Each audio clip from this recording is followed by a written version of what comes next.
We have all heard about Hercules of Greek mythology and Odin and Thor of Norse mythology. But have you ever heard of anyone from the African mythos? In this video, we will be exploring Olorun, the great god of the Yoruba people. But before we begin, be sure to like and subscribe to the channel. Who is Olorun? What type of god is he? What does he look like? And how is he worshipped by the people of Yoruba? We'll be breaking down each question as we go into the video.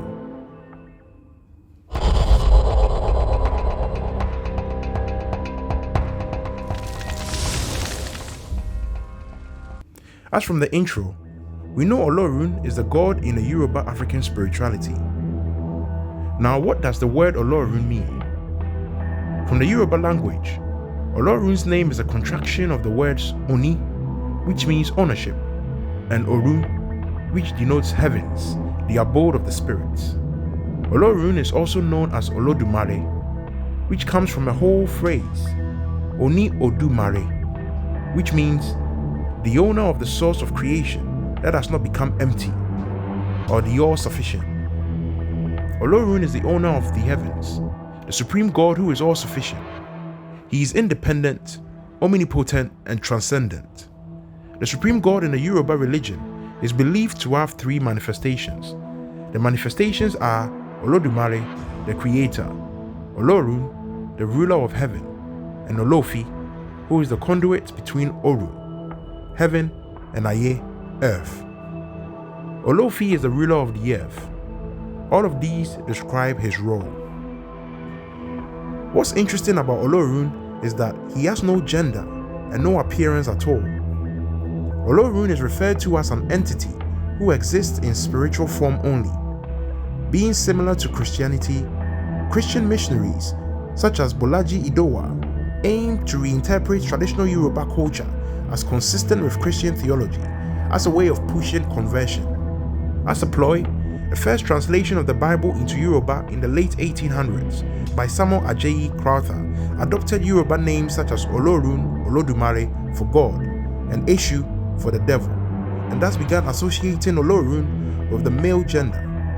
This caused a lot of controversies, but it was only to form a connection between Christianity and the religion of Yoruba to make them convert. Another interesting thing about Olorun is that humans cannot worship him directly. There are no sacred areas, no iconography, nor an ordained person.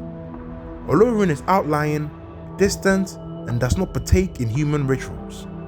There are no shrines or sacrifices to Olorun. He is considered to be everywhere and nowhere at the same time. Historically, the Yoruba worshipped Olorun through the agency of the Orisha. No image, shrine, or sacrifice is made directly to Olorun. There is some controversy about Olorun or Olodumare, whether he is directly worshipped due to his aloofness from humanity. But it is sometimes seen in the Yoruba who call upon Olodumare when other deities or Orishas seem unwilling or incapable to help. According to the Yoruba religion, Orisha are spirits sent by Olorun to assist humanity and teach them to be successful on earth. It is also believed that most Orisha previously existed in Orun, the spirit world, and then became Ironmole, which are spirits or divine beings incarnated as humans on earth.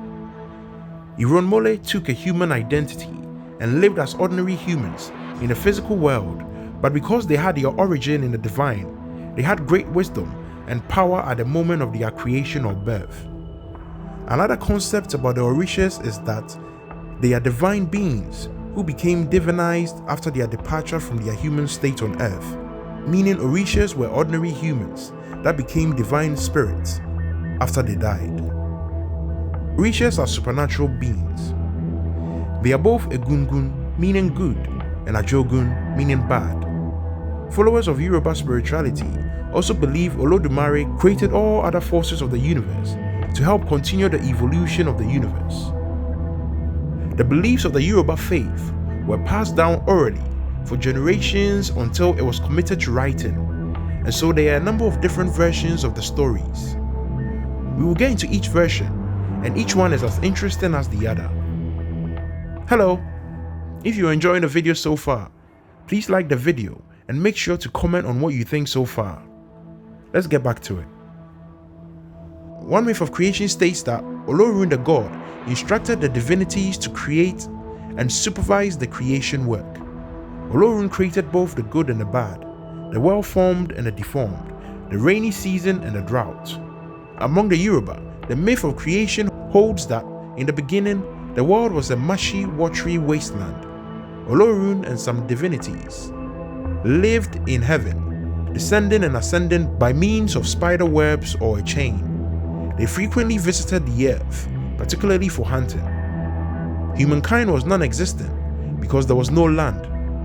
One day, Olorun summoned the chief Orisha, Obatala, whom we also have a video about on this channel, to his presence and commissioned him to create firm ground. For materials, Olorun gave him loose earth in a snail shell, a pigeon, and a hen. Obatala descended to the marshy wasteland. He threw the earth from the shell. He put the pigeon and the hen on the earth, and they started to scratch and scatter the soil about. Obatala reported to Olorun that the work had been completed. Olorun then dispatched chameleons to go inspect the work. The chameleons told Olorun that the work was done, but not dry enough. The chameleons were sent a second time. This time the report was that the land was wide and dry. Olorun next instructed Obatala, the chief divinity, to equip the earth. Obatala took with him Orunmila, the oracle divinity, as his advisor and counselor. The mission was to plant trees and to give food and wealth to humans. He provided the palm trees to be planted to provide food, drink, oil, and leaves for shelter. Following the equipping of the earth, Obatala was then asked to lead a delegation of 16 persons already created by Olorun. To populate the earth, Olorun then asked Obatala to mold human forms. Obatala molded human forms and kept them lifeless. Occasionally, Olorun would come and breathe life into these forms. All that Obatala could do was to mold the lifeless human forms, but he lacked the power to give them life. The creation of life was entrusted to the domain of the supreme god, Olorun. It is said that Obatala became envious of Olorun for not sharing the ability to create with him. So one day, when he had finished molding the human forms, he hid himself among the forms he had created overnight so that he could watch Olorun. But Olorun, being all-knowing, put Obatala to sleep, and when he awoke, the molded human forms had come to life. This is one such story of the creation as told by the Yoruba. Another story follows far back to the beginning of time. Olodumare created Orishas and spread powers between them randomly. The Orishas then huddled by the great baobab tree that provided them with everything they needed and refused to use their powers for creation, preferring to satisfy their own needs. Olodumare then took care of the act of creation through the Orisha Ododua, who made the Yoruba people and established life at the city of Ife, as well as the concept of cultural identity and kinship. Whether the Orishas then decided to participate in the creation is not addressed. Their participation in creation is given in another version. However, in this version, the Orisha Obatala separates the land from the waters, and Olodumare then sends down 17 Orishas to complete the work. 16 Orishas are male, and the 17th, Oshun, is not only female, but the youngest among them. The males ignore her efforts and suggestions, and wind up failing in their task. They are forced to return to Olodumare and admit their failure, and are asked what happened to the 17th Orisha. The male Orishas confess they ignored her because she was a woman and much younger than they were, and are then told that only she can complete the work. The Orishas return to earth and apologize to Oshun, who finishes creation with the gifts of beauty, fertility, love, and sweetness, instilling the need for these things in all people everywhere who had been given life through the breath of Olodumare. The story of Olorun is quite an interesting one, which still persists in many parts of Africa. During the slave trade, the Yoruba religion also made it to different countries, mixing in with Christian beliefs.